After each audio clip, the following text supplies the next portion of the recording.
Hello, hello, Liberation Hour. This is your host, Comrade Felicity, coming at you live from WRFU 104.5 Radio Free Urbana. Yes, folks, welcome back to the show. It is Wednesday, January 14th, 2026. Yes, folks, it is the first time back in the studio live. Everyone, I'm so happy to be here. I'm so excited. Wait, was I here? I don't remember. We're here anyway. We're here, we're queer, and we're ready to report on the news, folks. But before we get started, let's go ahead and do the top of the hour disclaimer. WRFU is an open forum for the Urbana-Champaign online community. Views expressed are those of the speakers and are not intended to represent WRFU UCIMC. Folks, welcome back to the show. I am so happy to be back here with all of you today.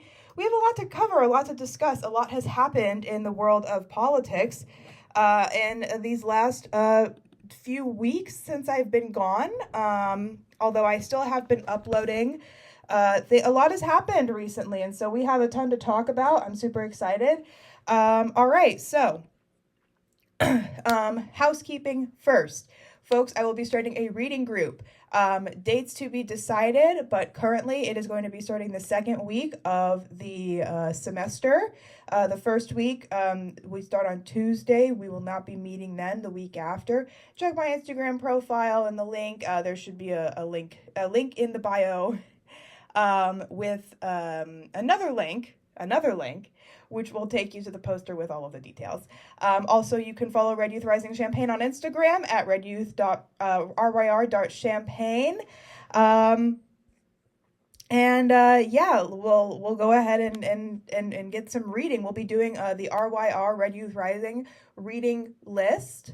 This list will contains things like Wage, Labor, and Capital by Marx. A lot of really interesting, good readings, a lot of really great material that folks need to understand and know in order to have a more a fuller understanding of Marxism, of communism, and of what we're actually doing. What is the movement exactly? So there's a lot to cover. That's that. So, okay, first story of the night. We have a lot to cover tonight, and I would say the first big thing that we really need to talk about is Iran. Okay, guys, there's a lot happening in Iran, as you probably have seen in the news. There have been uprisings. I would say, I'm trying to find a good story that we can pull from here that's not totally just going feeding into Western propaganda. Let's go ahead. I say let's go ahead and look at Al Jazeera and say, Al Jazeera is now reporting, they reported this today. Trump says that he's been assured killings in Iran have quote unquote stopped. As you probably know, there have been a lot of uprisings. Iran, if you didn't know, I'm sure everyone here probably knows, Iran is currently ruled by an Islamic regime. They're headed by the Ayatollah. Iran's been through a lot of political discontent over the last, I would say, 70 years probably, and this has been in large part due to Western meddling in their politics. Back in the 50s, there was an election in which not even like a major socialist, but just a guy who wanted to nationalize Iranian oil was elected, and then was basically thrown out by the CIA, and the Shah was installed. And then after that, after a brutal regime under the Shah,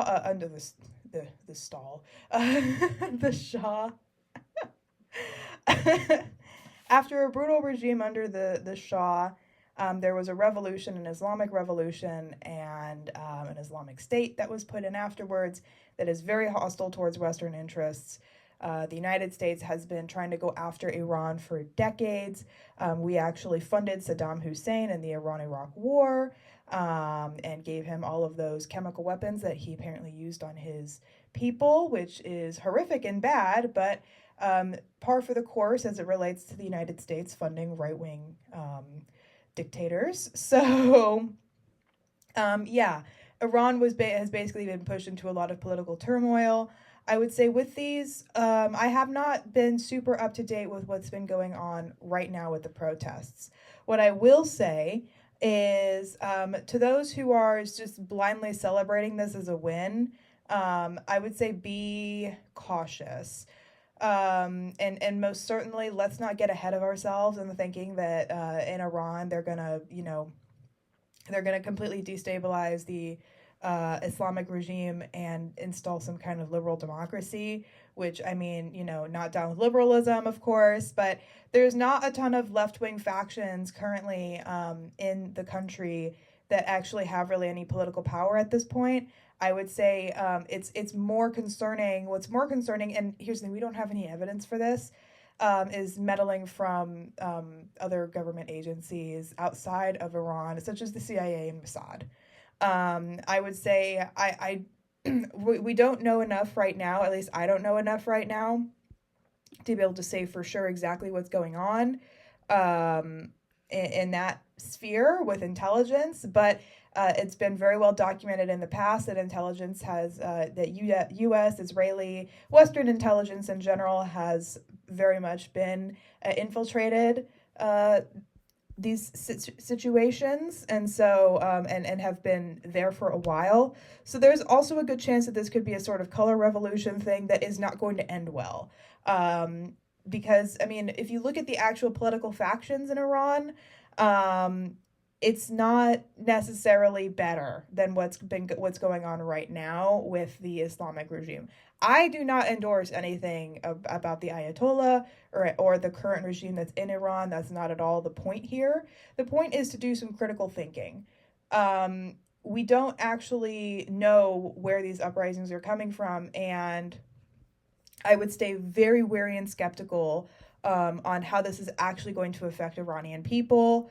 I know these protests have been very deadly, and it's been one of those situations where you need to remain critical and understanding, okay, who exactly are the real political factions that are acting here? Because let's say the Ayatollah and the Islamic Revolution is overturned and they are kicked out by the people. Depending on the faction that has the most power, this could mean a reinstallation of the monarchy, which was no better. The monarchy was also terrible and, in fact, conceded to a ton of Western interests, which is the entire reason why the Shah was installed in the first place. And I know there's been a lot of pro-monarchy, I would say a lot of pro-monarchy protests going on, and so I would say it's hard to tell at this point what we're dealing with. And, if they can install some kind of democracy, that would be amazing. I'm not saying that these things can't happen. They absolutely can and they should. But we don't really know the nature of what's actually going on right now. And so I'm going to go ahead and read from Al Jazeera real fast. Basically, what's been happening most recently. Basically they have this whole page where, they've been covering things today. And so it seems that Trump has been making a lot of statements on trying to cool things down because the protests have, apparently been quite deadly. And again, this is not a good thing. We don't exactly know what political faction is going to come out on top here. And I could be very wrong. I would love to be wrong, and that and to say that this will end well, that this will somehow democracy will somehow come on top. But right now, I don't know if that's going to happen. I would say what we need to do is remain staunch in our support for the Iranian working people, and hope and support them through some kind of perhaps leftist tone to a new regime. Perhaps that would be good. But again, I'm not really sure about how many actual leftist parties have any real political backing in the country right now. And once again, Western interests have most certainly probably infiltrated. And again, I'm not a conspiracy theorist. This is just the CIA and Mossad's track record. This is just how they work. They have absolutely been infiltrating many different governments, many of those which they don't like and are trying to dislodge so that they can put in their own And by they I mean I mean just the capitalist class. This is very good for the capitalist class that wants access to Iranian oil. What they want is a breakdown in the political situation so that it becomes destabilized, and then they can perhaps install their own, once again, Western-backed dictator. Not saying that that's exactly what's going to happen. Once again, I don't know. I'm not on the ground, and I'm not an expert, but just from my cursory knowledge and also understanding how my country works, Western meddling is absolutely something that happens in that region. It's the reason why it's so destabilized. And so I'm very skeptical on how this is actually going to affect the Iranian people. And that's honestly my top concern at this point. If these protests have already turned deadly, then that probably means, there's obviously violence coming from the state, which is trying to protect its own interests, and of course from the people who are trying to overthrow the state. Who those people are, again, I don't know. And so I would say, once again, remain cautious and skeptical, and there are going to be people who are going to be like, oh my God, yay, they're finally, getting out the Ayatollah and the Islamic Revolution. That's amazing. There's been so much political suppression. And I'm like, yeah, absolutely. This regime has been a terrible one. And I in no way support it. But also understand, as I have been saying time and time again for the last 10 minutes, we don't know what political faction is going to come out on top here. And my biggest concern is the safety of the Iranian people, because this is a huge destabilizing event. What the United States did in places like Iraq and Afghanistan and Syria, and all of these other countries that have been meddled in by Western interests because we want access to their land and in some cases their oil. And so I remain very skeptical on whereabouts these protests have come from. And what's going to happen afterwards. Best case scenario, we get a less worse situation than was before. Worst case scenario, we either have another monarchy situation, or even something worse than the previous Islamic Revolution. We really don't know. And so, we need to take a nuanced view as we look at what's going on. And just understand that there's going to be things that we as Westerners just don't understand because we are not the people experiencing the meddling. I think that as Americans, we kind of get a little bit, a little too big for our britches, to say the least, on other countries' politics. And without really thinking about the fact that our country has been one of the main reasons why other countries' politics have been so destabilizing or destabilized. I would say, once again, take a critical approach to this and try to understand all of the facts before you actually make a hardline, decision on how you feel. Because once again, this might not actually come out in the Iranian people's favor. We don't know. And so with that, I'm going to go ahead and switch over to Venezuela.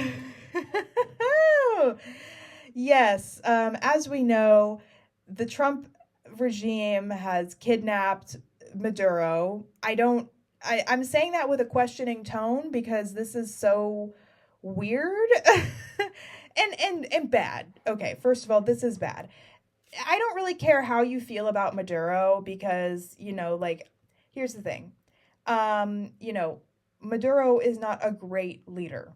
That's not at all what I'm going to be saying here. What I am saying is that this is not a good thing that the United States has decided to kidnap him and charge him and prosecute him in the United States. First of all, the United States has never done this before. The United States will just drone strike a dude and be like, all right, regime change time or whatever. This was obviously normalized under the Obama era. But I'm just a little bit like when I saw the news that not only had the United States decided to strike Venezuela, they decided to kidnap Maduro and his wife to try him for, I'm thinking, I believe it's drug trafficking and also possession of a rifle or something, or possession of guns. or having machine guns or something, which is so odd. Why? That's like the last thing I thought this country would prosecute someone for. But okay, they're really grabbing for straws in this one. But it doesn't make any sense because Maduro's not a United States citizen. Why are we trying him here? Is my question. It really doesn't make any logical sense. And it's obviously a political power move. I don't exactly know why they did this, because kidnapping him and taking him here, it just makes more sense. The United States doesn't really work like this.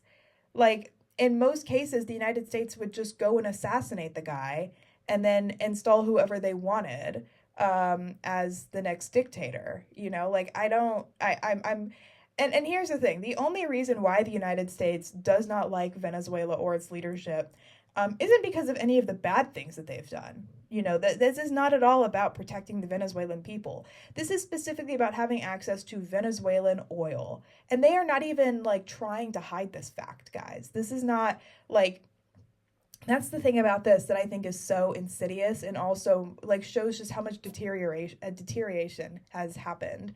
And, like, has happened in, I would say, manufacturing consent politically. Because, I mean, I was born in 2004, so I do not remember the Iraq War. But what I understand about it, and from what I have researched and read in the years since, is that there's a lot of manufacturing of consent that had to go on in order for that to be accepted by the American people. And still yet, I mean, it wasn't fully. And to that end, before that, it takes a lot of manufacturing consent to do things like go into the Vietnam War, go into Korea, all of these different things, the JFK assassination, which the CIA absolutely, probably, allegedly did. So it's like this situation, you can tell how much our political situation has deteriorated because they're not even trying to manufacture consent with the American people at this point to say, like, hey, by the way, we need to capture Maduro, because, like, no one's actually convinced by this.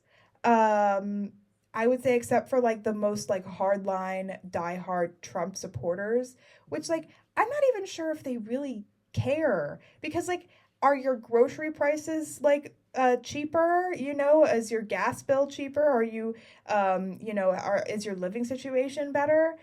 No, this has not done anything for anyone other than serve the interests of Western Texas oil men. Like, this is absolutely just one of the most, this is ridiculous. This is a show. And like, they're not even trying to get us to, at least somewhat agree with what they're doing, which I think a lot more people should be, waking up to this fact. I don't understand, like, I think that it's so strange to still listen to conservatives try to back up what Trump has been doing when it's so obviously, belligerently not working and is also really just ridiculous and hard to even, I would find this hard if I was a conservative. I would find this very hard to try to back up and say, no, we had to do this. We had to do this, guys. Trust me. Because we have not only kidnapped a head of state, but we have completely destabilized a country that was very much not wanting us to do this. I don't think that the Venezuelan people who, by the way, were living in Venezuela, I'm not talking about the diaspora people, the white Venezuelans who are here and being like, Mr. Trump, thank you. Thank you for getting rid of the evil dictator Maduro. That's like adjacent to the anti-Castro Cubans who are like, the revolution took away my family's slaves. Like, come on. But anyway, like, actual, like, people who are living in Venezuela are not happy with this. No one's having fun. No one's having fun. And so I'm just like, I'm having a hard time trying to, like, I don't know, understand what the game plan is here. And it's leading me to believe that I don't think that there was ever a game plan, which is bad, because this just shows how, how just unprepared our government is to do anything, and how much it has deteriorated, because the government is run by podcasters now. The government is run by conspiracy theorists and podcasters who were trying to, quote unquote, drain the swamp. And now it's just become evident that the swamp is the guy that they were like, yeah, this is the guy that's going to drain the swamp. That's, I don't know. I think that, I don't know. It's just one of those situations with Venezuela. Not only do we need to remain, extremely critical of the Trump regime, but also recognizing that this is just not good for anyone other than oil companies. Okay, this is not good for anyone other than the oil companies that our government directly serves, because that's how capitalism works. Capital is not under the government. Capital is above everything else under this mode of production. Capital is the government. That's how this works. Capital controls the government in order to do the bidding that capital needs to survive. That's why things like unions have been compromised. You have unions who are extremely exclusive and also just as exploitative to their workers in some cases. And so, and this is not to say that unions are a bad thing. Absolutely, if you can unionize your workplace, do that. Anything to get better wages for the working people, but also, recognizing that, things have deteriorated a lot. And so this is, I think, a good transition into the discussion around, what is the state of our country? This is the beginning of the year. We are about a little over, I would say, 2 weeks into 2026. And what's the vibe? Well, the vibes, Jesus. The vibes are, as the kids say, I can't say it on air, the vibes are effed. The vibes are effed. Things are not good. But I would say this, I see so many opportunities for working people to organize. And here's the thing. I say organize a lot. And what do I mean by that? What do I mean by organizing? Because I've been talking about in Iran the protests. I've been talking about the political destabilization of Venezuela. And when I'm discussing all of these different topics, and now I'm like, okay, organize. What do I mean by that? I mean organize to do revolution against this government. That's what I mean. This is not a call to action. This is simply saying that organizing, frankly, why are we choosing to live this way? We don't have to. We are one of the most armed proletariats in the history of the world. One of the most armed working class populations ever. I think that, and it is literally within our constitutional rights. If this government becomes, if this situation gets to a point in which our government is doing tyrannical things, we have the right to not let them do that, and this is not me saying, kill people. No. Like, don't do that. This is me saying that, there has been a choice consciously made by the capitalist class of not only this country, but this world, because they are an international class. Much like how the proletariat is international, the capitalist class is also an international one, and they have made the conscious choice that there is no way forward but to maintain their status as a capitalist no matter what. And that means the exploitation of everyone forever. There is, as I've been talking about in recent episodes, there's these things called, the network state and freedom cities, which our friends over at Venture Capitalist Status have been, diligently researching. We've got situations where the capitalist class breaks strikes, and in this instance, what I'm talking about is like China. Sorry, my brain just decided to boop. What I'm talking about in this instance is the capitalist class breaking things like strikes, and not supporting the working class, because China, much like most of China, has become a situation where they are not communist. And why? How does this factor into revolution in the United States? Well, this is to say that in this upcoming segment, we're going to be discussing Chinese imperialism. And when I discuss revolution in the United States of the working class, we have to understand that this cannot be with reliance on the Chinese state. A lot of leftists and a lot of, I would say, Western Marxists are, I would argue, confused on the topic of whether China is imperialist or not. And I understand, I get it. But, when I talk about revolution here in the United States, when I talk about what we need to be doing to make things better for working people here, to improve our lives drastically, and to also go up against things like climate change, because guess what? Our government isn't doing that. The Chinese government is also not really doing that. They are, but not in the way that it needs to happen. And that's because the capitalist class, once again, is international, and they have one interest, and that is maintaining capital.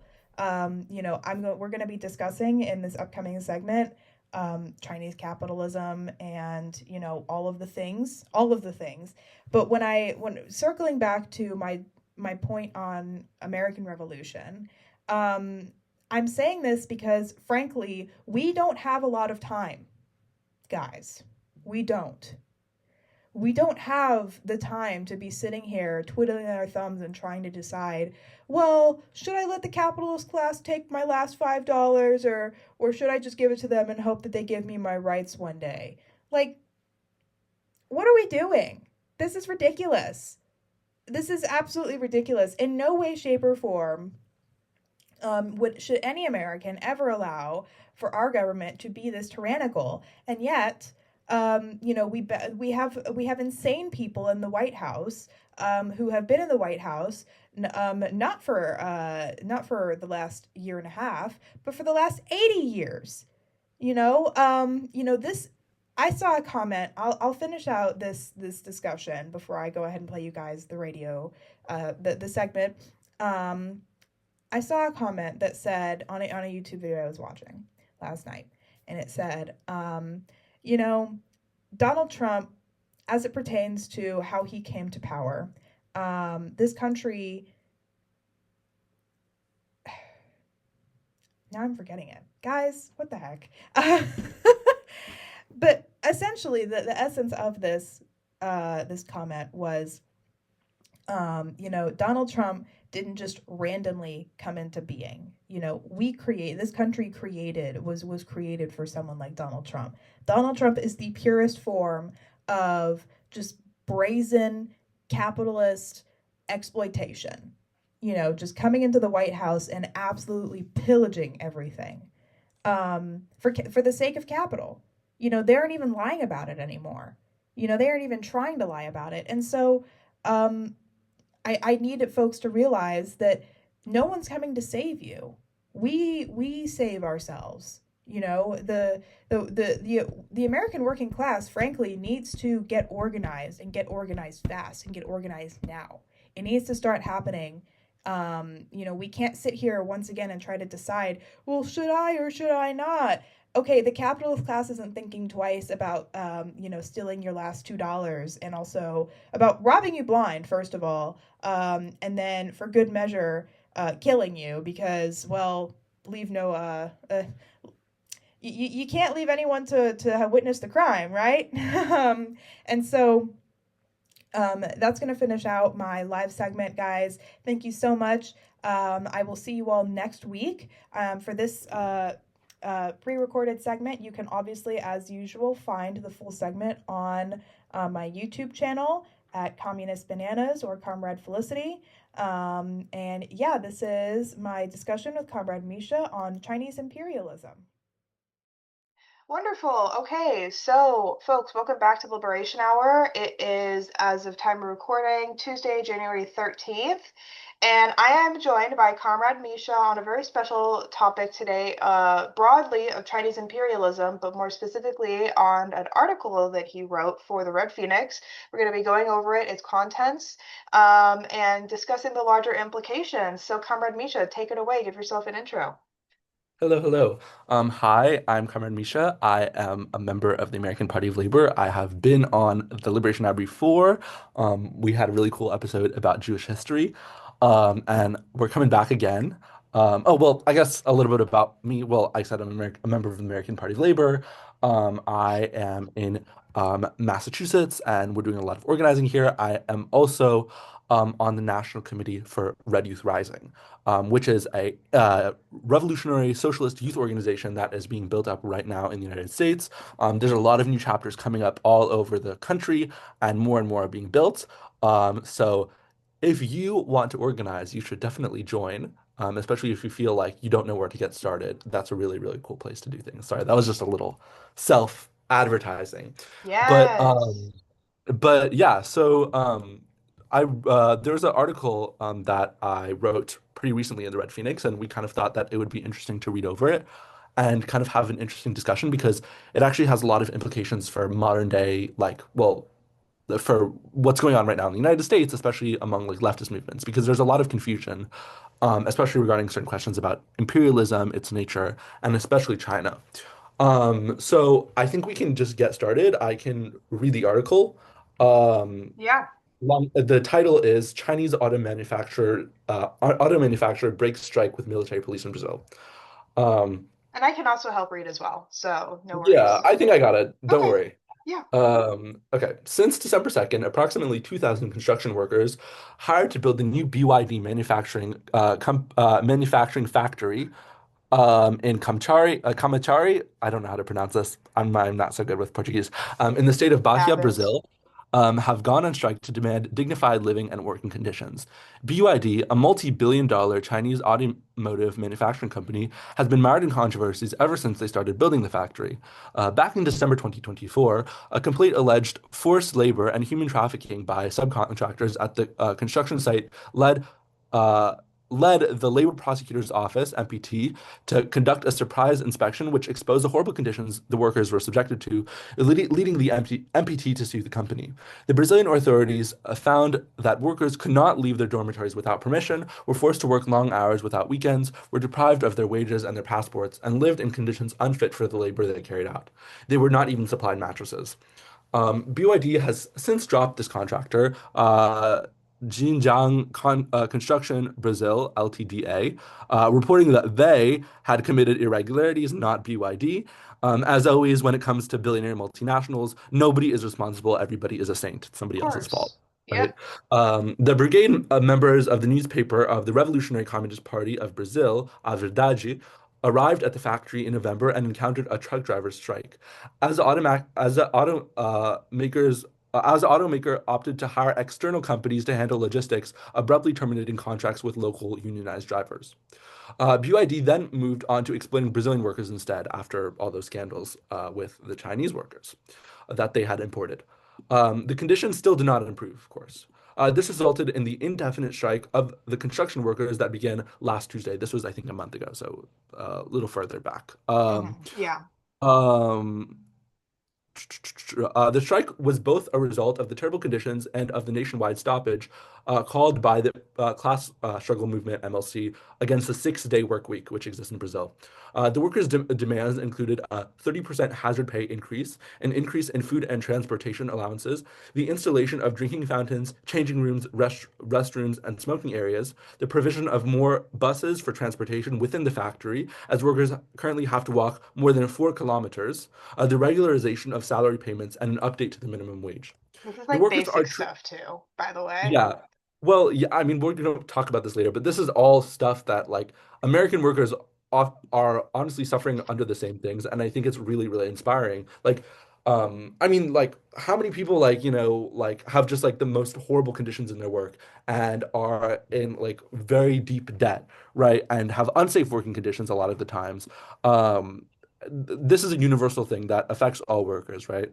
But yeah, Right. the workers are truly standing against a tremendous power, right? So not only is the auto manufacturer calling, they have called the military police on the striking workers, but the union supposedly representing the workers' interests is actively trying to stop the strike.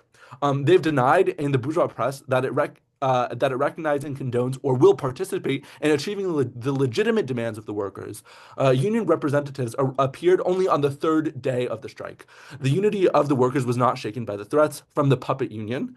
In an assembly, the workers decided to form a free union of construction, assembly, and industrial maintenance workers in Kamachari and the entire region affiliated with the movement for class struggle. One of the workers, Paulo Enrique, said in defense of the ongoing strike, as long as they don't resolve all the outstanding issues we have here, we're going to stay put and they're going to have to suffer even more. Their project depends on us, and if we don't work, nothing will get done there. The brigades of the newspaper A Verdade and the mass organizations of the Revolutionary Communist Party of Brazil have played a key role in the organizing and support of the workers. They helped agitate the workers, organize the struggle, and formulate the demands. In fact, without this organization, the struggle would have been impossible. They played the exemplary role that the Communist Party should play in organizing and leading the struggle of the workers. The struggle is especially relevant to the international workers' movement and the nascent movement in the United States, especially, as many US quote unquote leftists treat any opportunity, any opponent of US imperialism, which of course many regard as the only imperialism, as an ally. So such logic leads many to support China as a supposed counterweight to American imperialism, going as far as calling China socialist despite its billionaires, and stock markets. Its support for imperialist war in Syria and Ukraine, and so on. When evidence of exploitation or repression in China emerges, it's often dismissed as American quote unquote counter-revolutionary propaganda. This cannot be claimed about this strike, at least, as it is being led by the militant Revolutionary Communist Party of Brazil, which actively and meaningfully opposes US imperialism. And in fact, the Revolutionary Communist Party in Brazil was founded during a military dictatorship that was supported by the United States. So it's safe to Oh, say that they're wow. not big fans of the United States I've either. never heard that story before. A military Oh, dictatorship supported by the United States? What? well, there's a really awesome like story about this guy named Manuel Lisboa, who was one of the main founders of the Revolutionary Communist Party in Brazil, and he was murdered. He was tortured for a very, very, very long time, and he would not give out the names of his comrades. And there are so many comrades that are still alive because of his sacrifices there, and it was Wow. all for American profits. So Wow. yeah. Anyways, there's a whole article about that on the Red Phoenix. So Well, we'll link it. All respect to this comrade. Let's yeah. continue. Yeah. Yeah, so as Marxist-Leninists, we must reject this narrow view of imperialism on traditional national, ethnic, or aesthetic grounds. We recognize that as American capitalism enters deeper into deeper crisis and Chinese capitalism expands, eventually surpassing US imperialism, the struggle against Chinese imperialism will only grow in importance. China already engages in extensive capital export, an inherently exploitative practice, enough to place it third in the world and rising in foreign direct investment behind only the US and Japan. Direct foreign investment, for those listeners who aren't so familiar with the term, is basically just sending money to invest in other countries. But what that means is that that sounds nice, right? That's what the capitalists say. But in reality, they are giving money to, or they're building various factories with horrible, horrible conditions, and basically having extortionate uh, interest rates that are paid Mm-hmm. back based off of the like horrible conditions of workers, right? That's what it is. And China is third in the world for that. Um, Wow. the BYD factory is a clear illustration of this dynamic, right? In reality, the CPC functions like any ruling party of a capitalist state, representing its bourgeoisie. Um, the CPC, for example, has Chinese billionaires in its ranks. I don't know what Yep. other communist party has billionaires in it.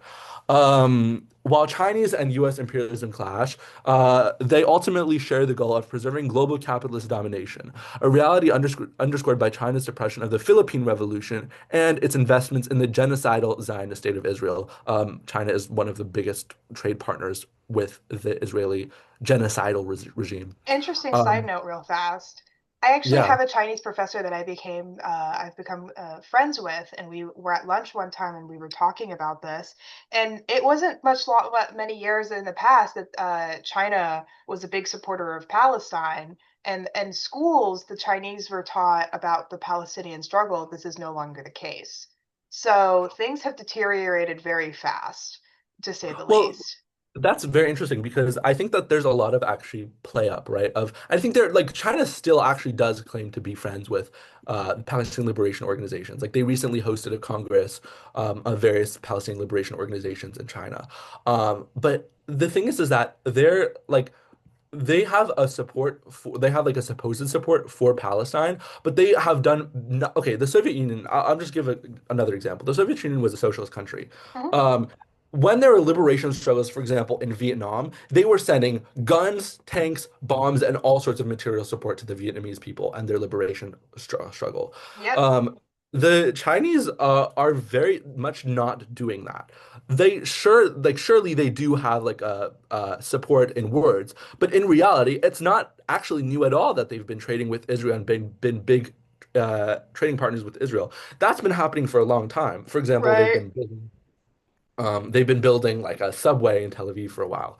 But it's it's interesting because they do have a position where they are kind of disadvantaged compared to American imperialism. And well, okay, hold on. You know what? I'm gonna finish this article Yeah, and I want to have this conversation with you. absolutely. Let's do it. Um, All right, let's go. sure, because we're in the last one. The Okay, last stretch. and I would go on a rant if I started with that. So. Okay. Um, okay, recognizing China as an imperialist power is the only truly revolutionary position and is the only stance aligned with the interests of the global proletariat and with true proletarian internationalism. The BYD factory is a clear illustration of this dynamic. It is not a benevolent corporation representing a socialist government. BYD made $107 billion in USD in profit in 2024 and continues to make to profit in 2025, having sold more than 1 million units by April, a 60% increase year on year, all based on monstrous and unflinching exploitation of its workers. We must stand in solidarity with all workers against capitalism and capitalist exploitation wherever it rears its head. We also must learn from the militancy of the Brazilian workers and understand how similar the problems they face are to the problems faced by American workers. Only through militantly opposing all imperialism and opportunism in the labor movement, can we ever hope to build serious power? Solidarity with the striking workers of the BYD factory. Long live the Revolutionary Communist Party of Brazil, down with capitalist imperialism. Woo! There is this was a while ago, and I read a little bit about how the strike ended, which it did end. Um, and the workers received a number of their demands, which shows the power of building an independent union. They are Yep. still in struggle, though. They're still in struggle because all the workers that have organized the strike have been fired. So they are still struggling right now to get those workers reinstated. This is exactly how it works with all capitalist companies, right? Hmm. They will go by every means to try to weaken the workers so that they can exploit them more. Yeah. No, Um, they've also been known to do things like purge out the communists from unions in order to basically say like we won't negotiate with you unless you purge out all of your communists so that they Well, don't. that's what happened with the AFL-CIO, right? Yep. And the thing is that it's not just about boohoo for us communists, but we No, have to yeah. understand that the whole importance of this is that the communists, for example, the AFL for a long time had become a very reactionary organization. In the 1920s, for example, there was this theory that basically capitalism, like okay, so like right after 1917, right after World War One, it looked like capitalism was about to fall because there was a Russian Revolution, there was revolutions in all sorts of countries, like of various colonies, like in Egypt and so on and so forth. Right. Um, and capitalism was on, it looked like it was on its last breath. And so it was like that for a while, but because of various reasons, especially due to the fact that the Social Democrats had basically abandoned the workers' movement and actually helped capitalist elements kill the leading communists and leading workers of this revolution, of various revolutions, for example, in Germany with Rosa Luxemburg. Yep. Just as an example, the revolution did not go further than Soviet Russia, for temporarily, actually, but you know. Um, Temporarily. Yes, Right. but And that's so there true. was this momentary stabilization, and the capitalists were like, yippee, right? Like, capitalism, we're gonna live forever, right? And so they came up with this whole kind of concept of like, oh, basically, capitalism is gonna live forever, and it's going to basically lead to socialism on its own. That's what the Social Democrats said, right? They said that capitalism, if it develops peacefully, it will lead to all workers being happy and equal, and so on and so forth. I think that was in the 1930s. Now Insane take. let's see if that's still true. I would say Yeah. no. We No. have, the highest wealth gap that like we've ever seen like historically. Hmm. But right. So, what happened was that, oh shoot, why did I bring this up? Well, we were talking about the fact that, the communists would often be purged from unions in Right, order to secure right, right, right. contracts. Right. And so what happened was that the AFL developed this idea where they started speeding up.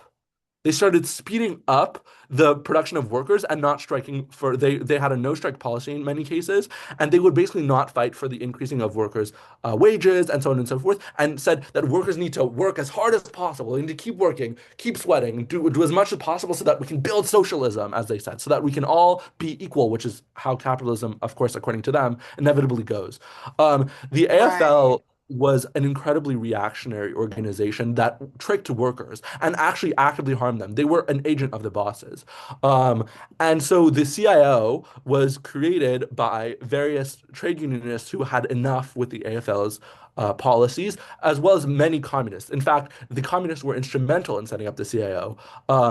That it was a labor union, and they were really, really active in building up that labor struggle again. Of course, then there was a purge in the CIO of communists, and then the Hmm. AFL and CIO merged. Yep. Um, the point is that the communists were the most. The reason why is because there was money in those unions, but that money was coming from the bosses.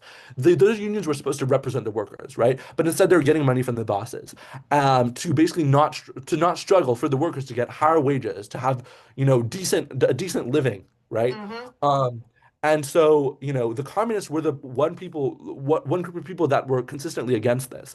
That's why it's important, that we oppose this because it goes against the interest of workers. It allows for the further exploitation of workers because the communists have always been the most militant defenders of workers, even though the capitalists like to lie all the time about how the communists don't have their interest in mind. When what is the situation today? Most American workers can afford more than a $600 emergency, a medical emergency. Hmm. There are people sleeping on the streets right under for rent signs because even though we have more housing than we have homeless people, we have enough housing to house every single homeless person. There is still that poverty. That's because capitalism doesn't make any sense because capitalism is an inherently exploitative system. Anyways, Right. yeah. Anyways, we could keep going, but yeah. Well, but and like I think that it's important to recognize this aspect because as we talk about Chinese imperialism, I think it can be very deceptive and people tend to think, like the blurb that I wrote out for this episode that I posted on social media was basically, not all imperialism is a Star Spangled Banner or a swastika. Sometimes it wears the clothes of the enemy and or not the enemy, it wears the clothes of the friend and opens its arms and says, I'm open for business, essentially saying, I am a safe bet, I am a safe capitalist. Because they're supposed to be communist, right? That they had a whole revolution. This is meant to be like a credible communist country. And anyone who doesn't actually study communism doesn't understand what revisionism is. And that is exactly what China is a revisionist communist country that has like, Well, when we basically, say revisionist, that means that they're capitalist now, yes, right? yes. And Um, they have reintroduced elements of the bourgeoisie back into their organizing and their everything basically. Yeah, well, and into their leading organizations too. Hmm. But that's an interesting point that you bring up. And I think that knowing history is really important, and I think that's why the American ruling class loves that. Most fourth graders don't have a reading level, like don't have basic literacy. Um, just as a random, I don't remember the exact number, but statistics. Hmm. Literacy and historical knowledge is really important, right? So in like the right after World War One, basically, like the United States was really, really propelled onto the world stage because all the European imperialist powers were busy destroying themselves in Europe, and then America just got lots of money from like supplying both sides with guns, Yep. right? And did not get touched at all by this war, right? And so they had emerged as like a real world power. And what was really, really interesting is they were still like Britain at that point was not totally subordinated to the United States like that happened after World War II. At that time, England as well as France were still very, very big imperialist powers, and they had colonies up the wazoo. Hmm. Um, One of the things about like the Americans is that they were competing by wanting to, with their corporations, to be investing money in all these other countries, and so on and so forth. And so Woodrow Wilson, for example, he gave his speech where he said that we must defend self-determination and the rights of small nations, right? The American imperialism, for a very like a long period of time, definitely took up this position and this propaganda of saying, "Oh, like we're progressive," because actually they helped tear down various colonies, and of course replaced them with neo-colonies that that in name were dependent, but were actually financially completely dependent on the United States and the United States Hmm. capital. Um, and so um, I think that when like people are really, I think that you have to be a little naive to believe that China, with its billionaires and its monopolies, just wants world peace and that and whatever. They want profits, and they're going to continue to go for profits. But right now, there's something hampering that, and that's U.S. imperialism. U.S. imperialism has become incredibly, incredibly violent, right? We just saw the invasion of Venezuela. We're seeing Trump threatening to invade Iran. I don't know that by the time the episode is out, he might have invaded Iran. You know what I'm saying? Like, Yeah, at this you point. never know this, but it's really, it's really, really like, and that's the reason why is that like American imperialism, like the rate of profit, meaning that like amount of profit like capitalists are getting for their investments is going down and down and down and down. That's a law of capitalism that those rates of profit are going down, and they need to find ways to squeeze workers to build up demand for for their production so that they can keep going on the last fumes, right? That's why America is becoming increasingly aggressive. Yep. And also because they're very scared of China's position. China, you know, was not an industrialized country at all.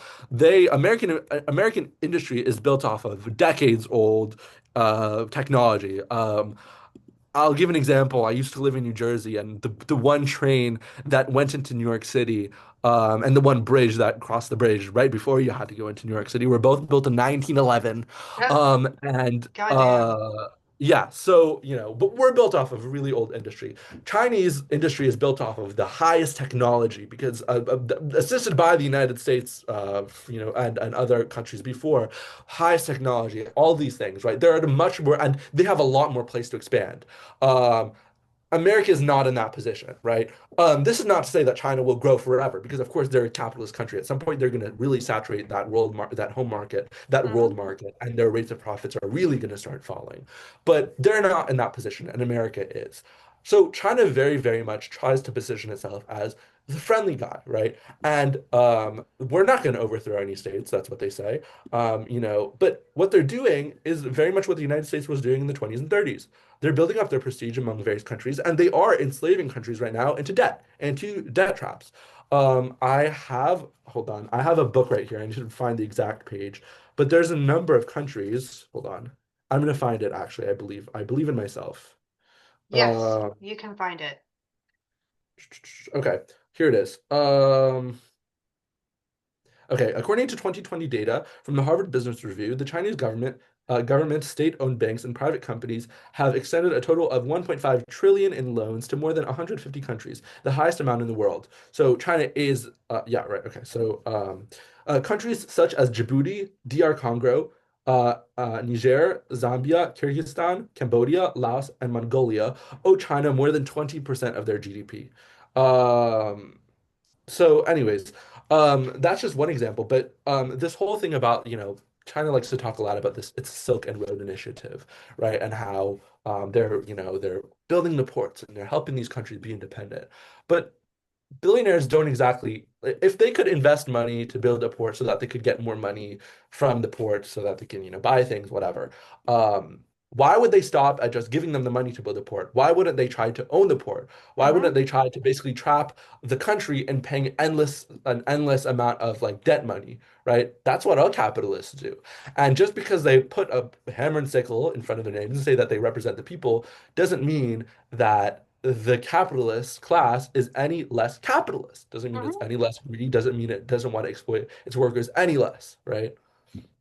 Yeah, no, exactly. And that's what I was talking about when I'm talking about, writing this blurb and trying to get out the message where it's like China is very it seems like a better quote unquote alternative to the United States because the United States has been so violently imperialist for so many years.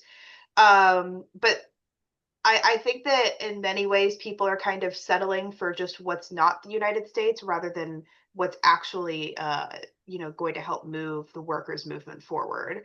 Just like I recently got into a like not recently, I would say like probably like a 6 months ago, got into an Instagram comment fight.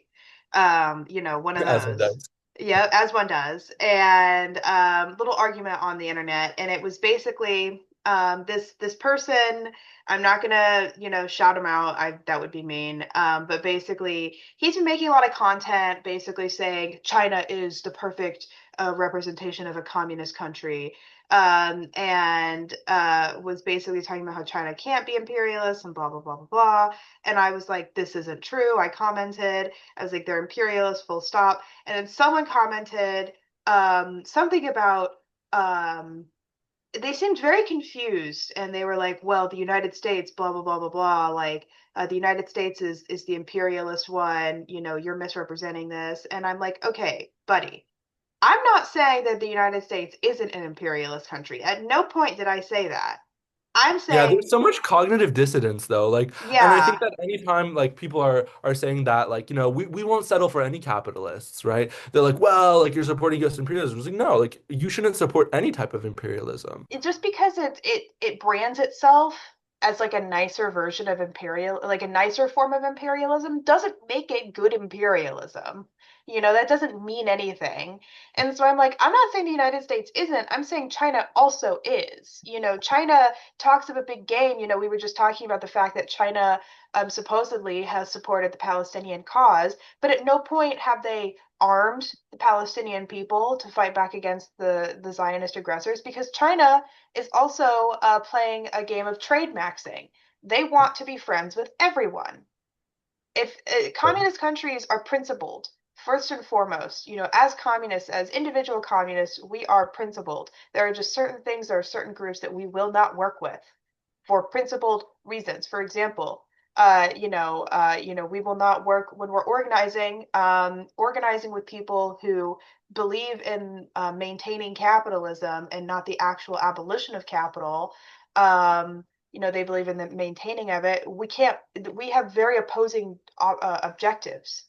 Yeah. There's no relationship to be had there. Um, and now that's not to say that China shouldn't, do trade with. What I'm basically trying to say is they're very deceptive, and they can act like they're communist all they want, but they're still working with the Zionist entity of Israel. They're Yeah. still working with the United States. They're not actually trying to fund any revolutionary movements. Like they are very much communist only in name. Yeah. Well, this is something that I think there really is a lot of defeatism in the American workers' movement, in the American leftist movement and socialist movement in general. American workers have been for a long time heavily defeated. The union rates are below 13% in this country, from what I remember. Yep. American workers are the prices for things are going up and the wages are not going up. Why? Because workers are not demanding or in an organized fashion. They're not organizing to get higher wages. And so why would the capitalist class increase it? Hmm. Um, and so like there's this real defeatism, right? Of like, well, we're never going to build our own power. So the best thing that we can do is just support some other power, right? That's I think that really is a product of a certain level of defeatism in the workers' movement. And I think that when Gramsci said that you must be a revolutionary optimist, Antonio Gramsci was an Italian communist who was murdered by the fascists. But he when he said that you need to be a revolutionary optimist, that's not just like a nice thing, but that is really important politically, right? Because if you say that, oh well, it's never going to work out anyways, we're going to be defeated, why would you ever try, Yeah. right?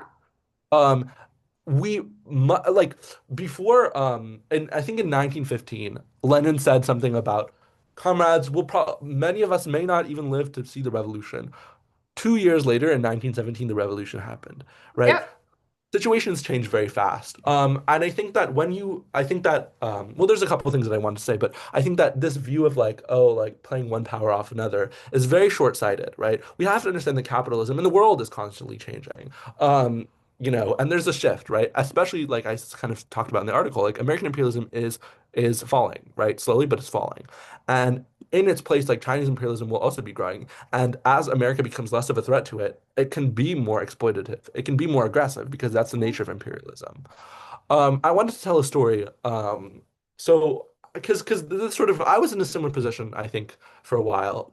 Even though I kind of understood, I had read about what imperialism is. But and okay, I mean, we haven't said this yet, but I want to preface this by saying that a lot of American slanders against China are false. Um, China is not the most evil demonic country that's ever existed. China is a Exactly. capitalist country, just like the United States, and the United States ruling class will lie and make up the most crazy lies about China for its own propaganda. So I wanted to say that, but um, I think that so yeah, when I applied to the APL, the person that interviewed me like asked me whether I thought China was socialist, and I was like, well, or imperialist. And I said, well, they're definitely not socialist because I know what socialism looks like, and it's not that. But like, maybe we should defend them, blah blah blah blah blah, right? And he told me this interesting story. So, in Ecuador, there was a mining company that this was, I think, maybe like 15 years ago. I don't know how long ago it was. But there was a mining company that was owned by some American capitalist, establishment, some corporation. Ecuador, of course, is very famous. They have a lot of mining. And of course, mining is one of the most harshest, Hmm. working Yeah, it's thing. pretty rough. Yeah, but so then it of course went bankrupt, as American companies tend to do increasingly these days. Yep. And China swooped in and bought the company because it was like under like a new like whatever. They leadership, I guess, like legally speaking, they dissolved the union. They said, well, this is a different company, so your union doesn't apply to us, right? And Right. so the workers went on strike, trying to reestablish their union, and to fight for, to continue because they knew these workers knew that if they didn't fight, the bosses would just take more and more and more and more. Right. And um, what happened was that by the way, these miners are indigenous people. Mm. Um, this Chinese company called the Ecuadorian military on these strikers, which like Oh. ethnically cleansed entire villages Oh of no. that were bases of those workers, right? That's what imperialism looks like. Um, it's all about capital, right? It's not just when a country is a mini. And I think that I wanted to actually bring up I wanted to read the small section because I think that having a correct understanding of imperialism is really, really, really important. Um, so I wanted to read this section from Lenin's Imperialism, the High Stage of Capitalism, where he kind of defines Wonderful. what imperialism is. Yeah. Um, right, so he says, we must give a definition of imperialism that will include the following five of its basic features. Okay. All Number right. one, the concentration of production and capital has been developed to such a high stage that it has created monopolies which play a decisive role in economic life. Think about before how when capitalism was just emerging, there were a lot of these small companies that were all competing against each other. But as it competed and competed and competed, they swallowed each other up and monopolies were formed. When people talk about the free market has not existed since like the 1880s. Free Yep. market cannot exist under imperialism, which is another word for monopoly capitalism. Two, the merging of bank capital with industrial capital and the creation on the basis of this finance capital of a financial oligarchy, which is it's a financial oligarchy. Oligarchy. It's when the banks become simply it's the banks become very important. Yep. Um, Three, the export of capital, as distinguished from the export of commodities, acquires exceptional importance. Okay, this is really important. So, export of capital, what they mean by that is a capital is basically anything. It's not just money, but it's something that creates that's a creator of more money, of more wealth. It's something that capitalists can put their money into to create more wealth. And the only thing that creates wealth in this world are workers.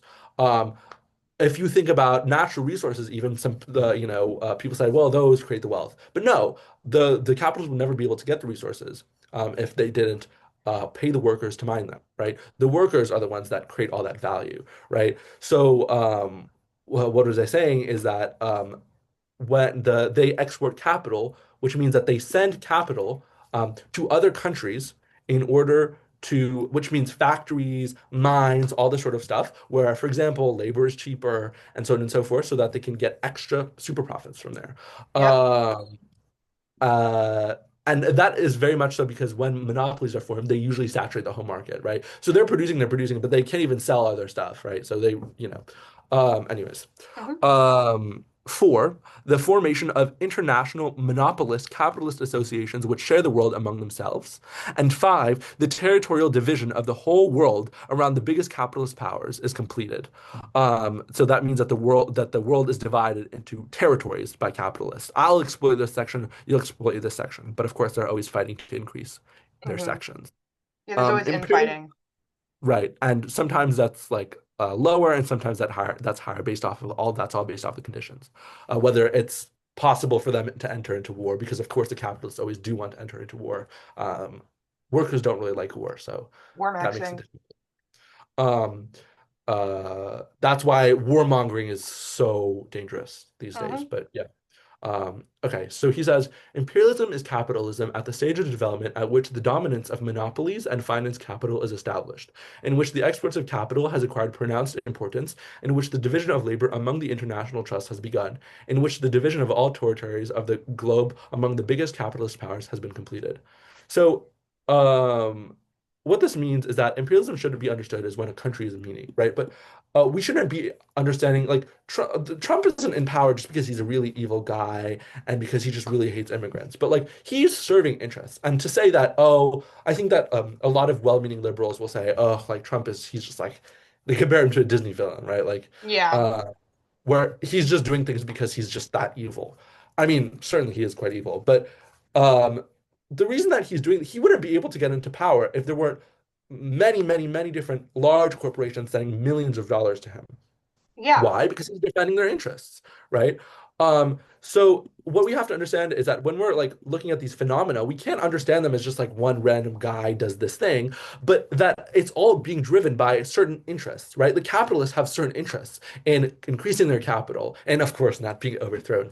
And the workers have another interest, which is not being exploited. And eventually, workers realize through the struggle that they can't coexist with capitalists. Capitalists will always try to exploit them. And you can't exist in this middle ground between capitalism and some other system. You have to fight for that other system, completely get rid of the capitalists. And that's Hmm. socialism, right? Completely get rid of the basis of that exploitation, right?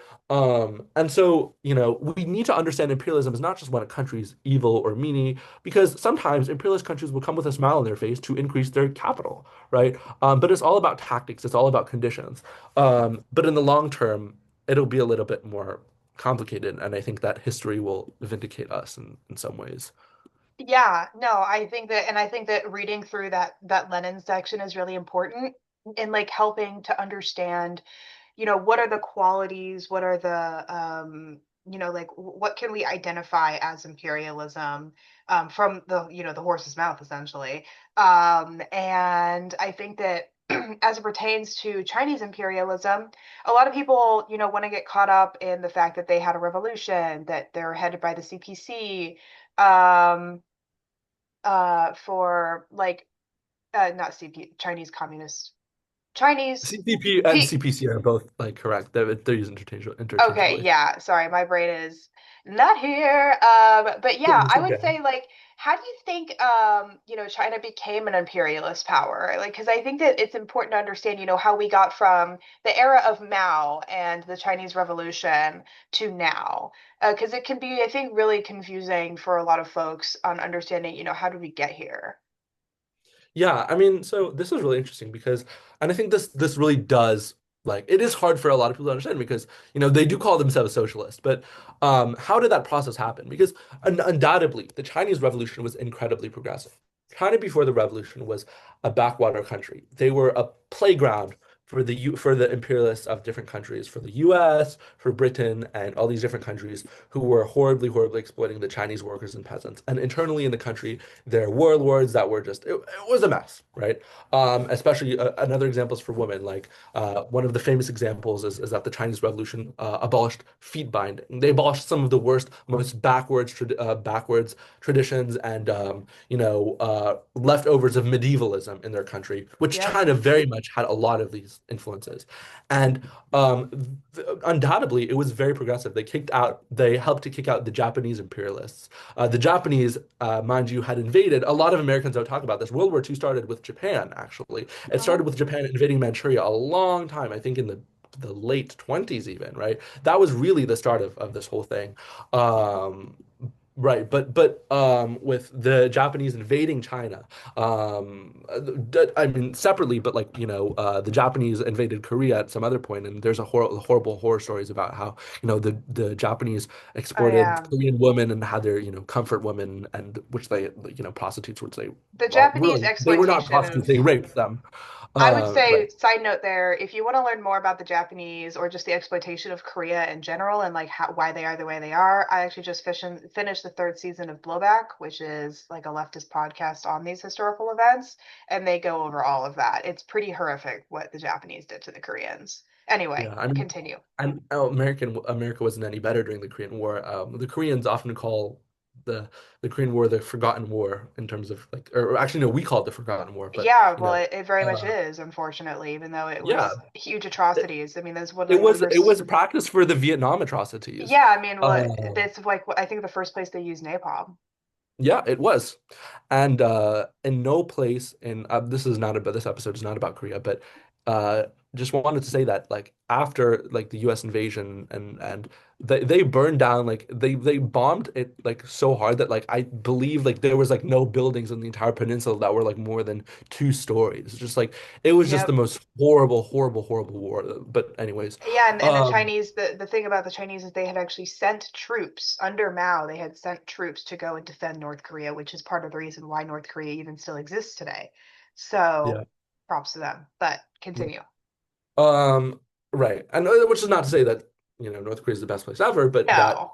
the South Korea, as many people don't know, was a very, very horrible dictatorship. North Korea for a long time was much more advanced than South Korea.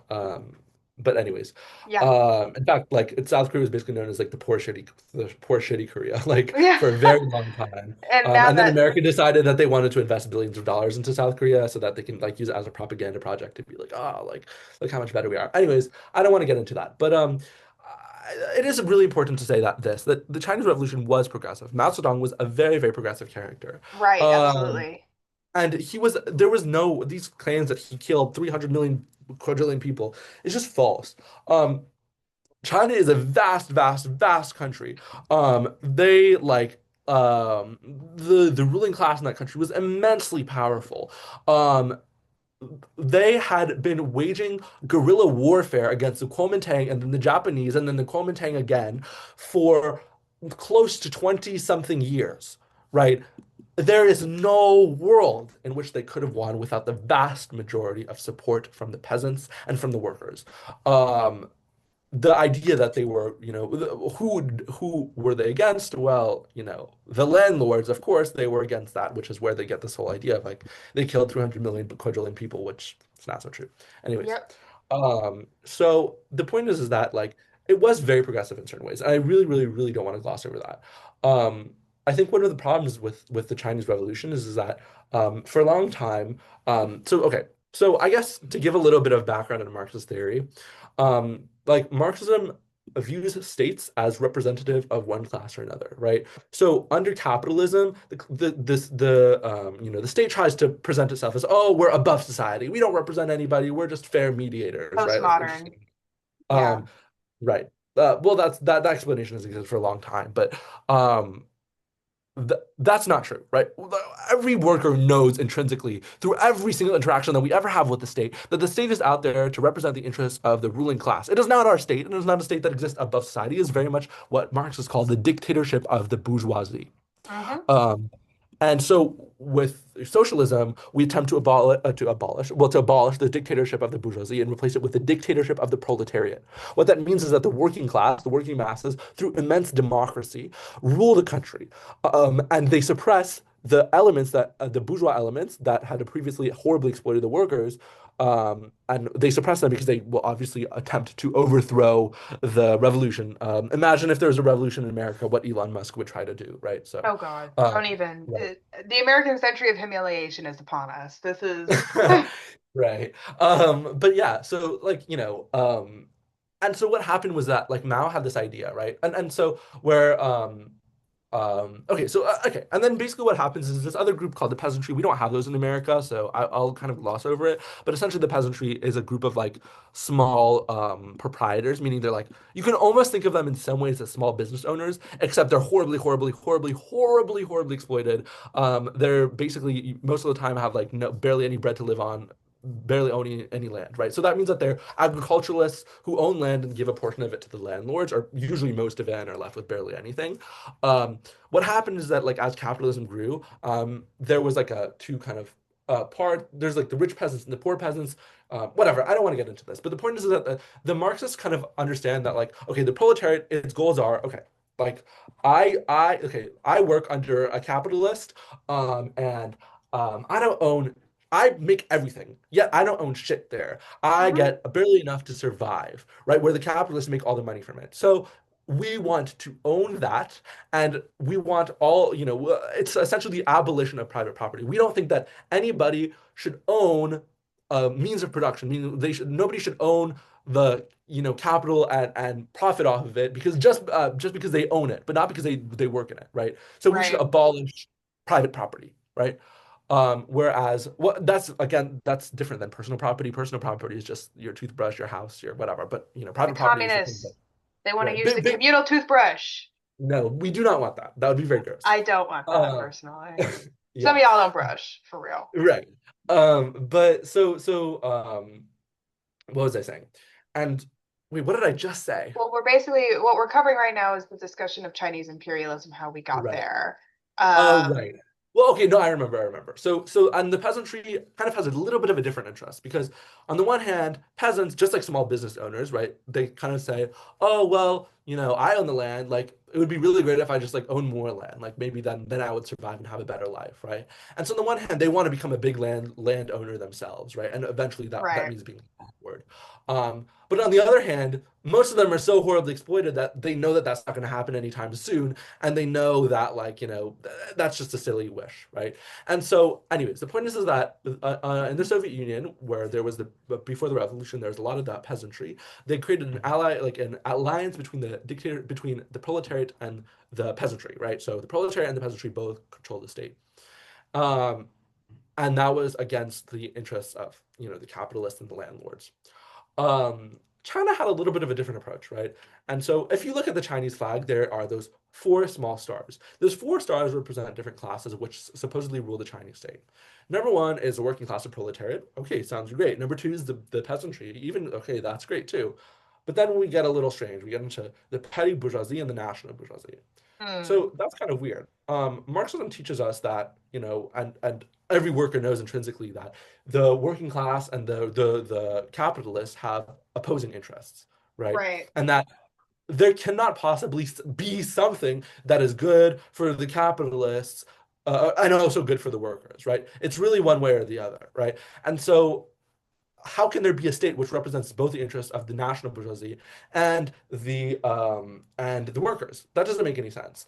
Um, what happened is that the Chinese Revolution was against those capitalists who were helping the various imperial like foreign powers to take that money out of China and to those various corporations. That is what Mao called the comprador bourgeoisie, right? That was helping the foreign imperialists. And then the national bourgeoisie was like kind of other like factory owners and other like basically small like medium-sized proprietors who basically like wanted to develop industry and whatever and make like lots of money, but of course like the old imperialist system was kind of stopping them from developing their industry because of course that would threaten the imperialist hegemony, right? So the Mm, national bourgeoisie, in some senses, did have an interest against the whole like imperialist system, right?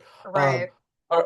so what happened was that like okay, so there was that alliance, which is okay when you're having a revolutionary period, but the state should not be led by them because then that leads to them reestablishing capitalism. Now that's exactly what happened in China. Over a very long time, like China still continued to call itself socialist, and there's a lot of various measures where they would still call themselves socialists and they would have these very small reforms that would in name that it would in practice in name was still owned by the state, which in name was still controlled by the workers, but in reality like it was transferred to like the managers of the enterprises started to get the profit from those companies and they started to Hmm. have an interest in exploiting the workers more. It wasn't just okay, I'm gonna because I'll give an example. In the Soviet Union, which is a socialist country, workers could fire their bosses, which was the management of the enterprise, didn't get any more money than the highest salaried worker in their factory. They had to work a portion of that time of every single year as a manual worker in that factory, right? The management was not a representative of the bourgeoisie, but they were just there to manage, to control the enterprise, right? And make sure everything was running smoothly. Right. Um, that was what it kind of started to be like, at least in some enterprises that call themselves socialists in the beginning. But as happened like more and more, like the bourgeois sector grew, and the sector which called itself socialist, in practice started to give the profits to the capitalists and to the managers, and then the managers started to become capitalists, right? Of course, I'm simplifying a lot. I am not an expert in Chinese history. I would just like to say that. But yeah, I mean, especially the reforms of Deng Xiaoping, like opening up the country, that was Right. a real turning point. But that was happening. That was being built up for a long time. Um, there's a lot of, it's interesting, but the Chinese Revolution was really progressive, but sadly, there was a counter revolution, right? Hmm. And that's really sad. But we're not here to basically be like, I think that okay, before the Soviet Union was dissolved in 1991, a lot of world socialists were like, okay, like the Soviet Union is our leader, right? Like we have this country which is going to lead us, and like, I mean, it's really, really scary and intimidating to face the capitalist class all by yourself. So it's really great we have this country that's defending us. Now, I mean, by that point, the Soviet Union wasn't socialist until post the 1950 like six or I mean Hmm. maybe like 1960, I would say. But um, what happened was that when the Soviet Union kind of fell, well, there was a mass extinction of communist parties, right? Communist parties just abolished themselves. They're like, okay, shit, we're fucked, right? Goodbye. Yep. Like, Bye, and guys. the ones that remained were like, okay, now we have our new leader. It's like China, right?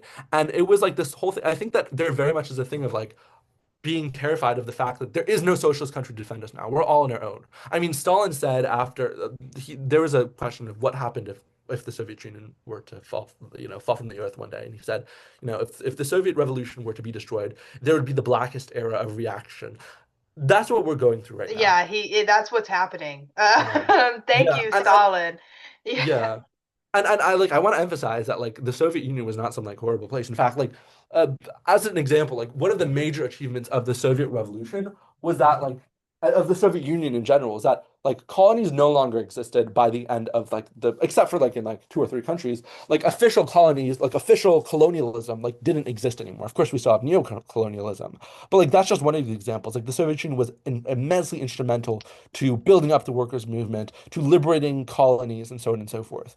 But anyways, Yeah, well, I um, think that as it pertains to like China and you have like the Sino-Soviet split and then you have the Sino-Albanian split and you kind of see a lot of these splits happening between these different communist countries and or so-called communist countries, and I think it's really interesting to understand how how revisionism has changed and has mutated in many ways, but it's still the same.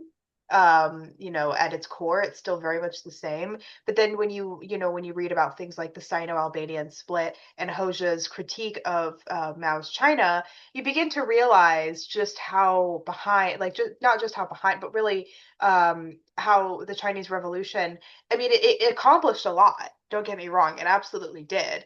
But there were cracks from the beginning. Right. There were, and the big And ones, not something that yeah, you could, yeah, go ahead. no, no, you go ahead. Sorry for Well, interrupting. it's not something that you could necessarily just say, well, we'll fix this in post, like it was fundamental things about the foundation of the development of the Chinese Communist Party and the Chinese Communist State that ultimately, the cracks were forming from then. Right. And, because you're trying to fold in a bourgeois class that will ultimately want to dominate. They are Yeah. not going to want to give up their position. Right. That's why Well, you have to expropriate the expropriators. That's kind of the whole point. yeah, and that's why well we're Marxists, right? Marxism is a science. Marxism and it doesn't care about, well, I mean, here's what I'll say. Like, we're not here to lament and say, "Oh, how sad." I mean, it is sad, but um we're here to build up our power. We're here to win, right? That Yes. means that we're scientists, and it is sad, right? But we need to scientifically understand what those mistakes were during the Chinese Revolution, why China's imperialist today, right? And acknowledge that China's imperialist today, because nothing's gonna change if we cover our eyes and ears and go la la la la la la, la, right? If we Yep. put our heads under the bed sheets, right? We need to build our power. We are 100 years behind in terms of revolution. Um, think about climate change. Like, we're on the verge of destruction of humanity, really, Hmm. with wars and all this sort of stuff. We need to get out into the streets now. We need to get out into the streets yesterday. We need to get out on the streets every single day, organize ourselves, right? If you're a worker, like I guarantee you know that your conditions are not good, right? You Yep. know that you are being horribly exploited. Like, I make a dime, boss makes a dollar. You know what I'm saying? While workers make all of the wealth. That means, like, workers are those that create the wealth of society. They're the ones that turn the gears, and they're also the ones that can stop those gears from turning. We Yep. need to build up our power. Workers, you need to unionize the hell out of yourselves. You need to struggle. You need to talk to your coworkers. It's not easy, right? But you need to talk to people. Get out of watching TikTok and get out into the streets. You know what I'm saying? Get And out of the Discord channel. Get into the right. streets. Right. And it's not just workers, but it's all strata. It's, black people in the United States, which are horribly oppressed. Queer people, trans people, especially women. Like, there are all these sectors which are horribly exploited by capital and can only resist if they organize themselves, right? Because if I fight by myself, I'm going to be destroyed. But if I get my friends to back me up and to back me up against this big, powerful boss, then, we can get something going. We can start to build our conditions to get a little bit better. But that also means that we need to abolish the foundations for war and for exploitation. We can't keep fighting this capitalist beast forever. We need to get rid of it. Yeah, Uh, and that's the thing is people are trying to rely on the Chinese Revolution as a means to say, well, they've done it over here, so we can just follow wait till them. they press the socialism button. Yeah, they'll just press the socialism button. Mao will rise from his grave. Lenin will be invoked. It'll be a little kiki. Yeah. And we're gonna, then communism will happen, and we won't have to do any of the work. And here's the thing. Here's my personal opinion on the way people tend to rely on China as like the socialist like powerhouse of the world. Um, the thing is that the United States just kidnapped Maduro and is basically trying to um, own Venezuelan oil outright, of which China is very reliant on, let's say. Now, I know China's building up their green energy, blah, blah, blah, blah, blah. They still rely on oil. And Venezuela was one of their biggest trading partners in that. The United States is effectively trying to steal all of that away from them. And you would think that China at this point would say, okay, enough with the imperialists. We need to make a stand. This will not stand. I haven't heard a peep, Yeah. not a It's peep. just finger it's exactly like the Democratic Party in a sense. It's like finger wagging. Like, we don't like we're fucking tired. There's wars going on. There's a genocide going on right now in Gaza. Workers are being just horribly, horribly exploited. The conditions are only getting worse. The prices are only going up, right? Fascism is creeping. ICE is kidnapping people. We're like, we don't need condemnations and finger wagging. We need action. And that's the thing is China, if China was so invested in pushing the socialism button eventually, they should have done it 20 years ago. Yeah. Yeah. Because this is we've gotten to a point now where China's not coming to save you. You're the Chinese. Xi's not going to send the missiles. They're Yeah. not gonna the Chinese Red Army, the People's Army is not gonna fall on the beaches of New York Right. and liberate Well, us. I don't know who believes China is socialist anymore, but it's if you have to believe that, it's like it gets to a delusion. I was talking to somebody like a day ago who said that, oh, like, China's going to save us. So what we need to do is we need to all vote for Donald Trump so he builds up the escalation with China, so then China invades us and then we're all socialists. That's That's an not what, insane take.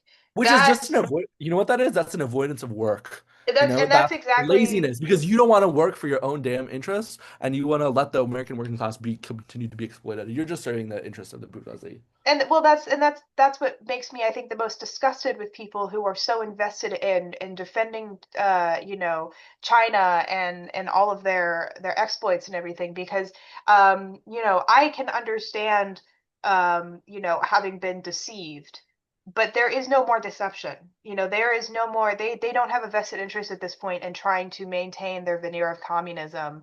By the time that early 2000s is when they allowed capitalists to join the Chinese Communist Party, the CCP.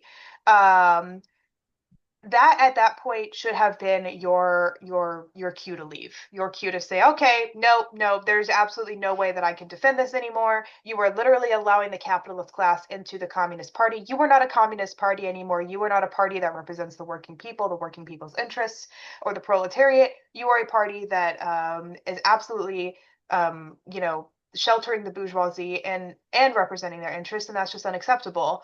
um, the thing about it is that China is not going to come and save us. China's not going to go do the work for us. The Chinese Yeah. proletariat is just as much oppressed as we are. You don't even have the legal right to unionize in China. There's a lot of deceptive things that are happening that to Americans, to ignorant Americans who don't realize or even understand what socialism is. They see what's going on in China and they think, oh, well, that's just socialism. No, it's not. Um, Yeah, and the worst part that this all gets lost in the conversation when America tries to do like warmongering with China, right? Like we also, I think this is another part that we didn't really talk about, but like we need to militantly oppose war as well. Like that's part of anti-imperialism, right? When we say that we're against Chinese imperialism, we're against US imperialism, that doesn't mean that we want one country to go to war with another. Like we are against all wars and we're gonna fight like hell yeah. to for those wars not to happen anymore and to abolish the conditions for those wars in the first place. Exactly. And China, as I was talking about with the Maduro thing, they haven't said a peep about what's going on with Maduro, at least from what I've seen. They aren't making any significant stands, and it's because they realize it's currently in their best interest to let the American empire tear itself apart, to, sit back and let us do the work for them so that they can swoop in and become the next large imperial power in the world, and the And it's cycle not continues. conspiracy theories It's either. not a Like that, conspiracy theory. This is just how it yeah. works, assholes. But Like the this. reason that's how it works is that's how capitalism works, right? Yes. It's all about some guy wanting to make a buck.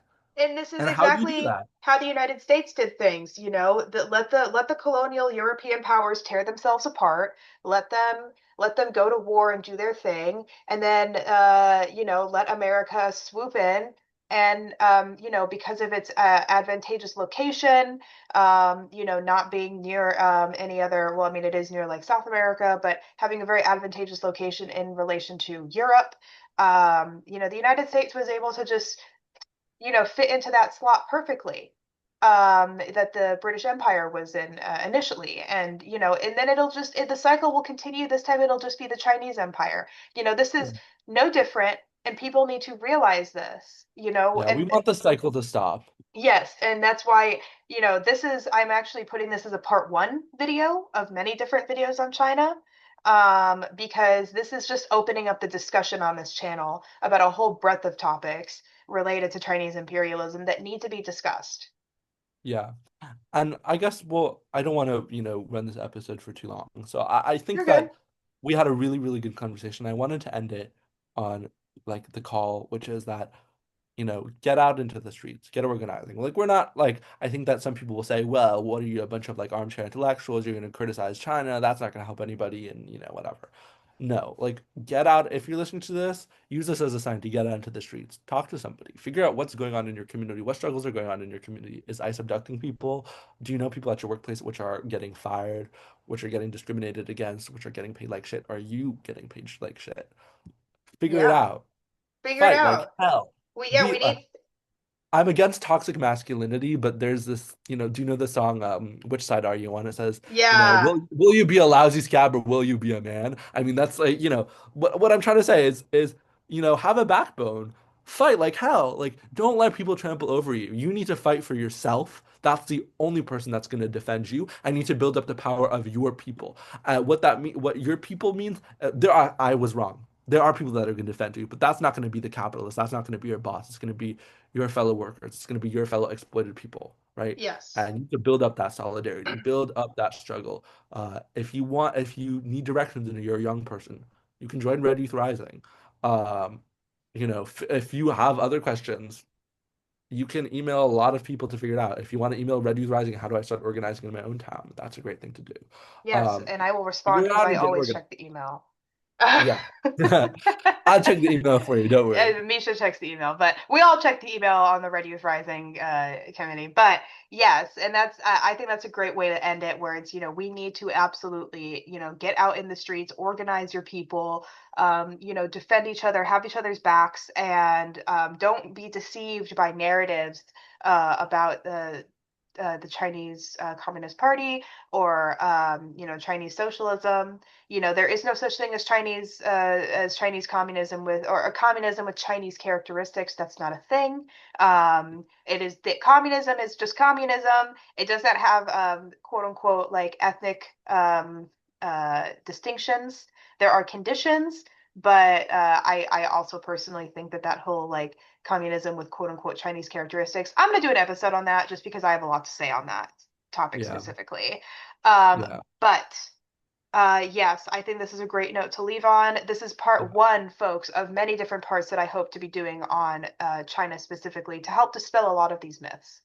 Yeah. Don't let anybody deceive you. That's why we're against revisionism. It's just going to deceive you and try to put you, throw you into a wall and not let you build up your power. So build up your power. Keep fighting, guys. Period. Build up your power. Yes. All right. I'm going to go ahead.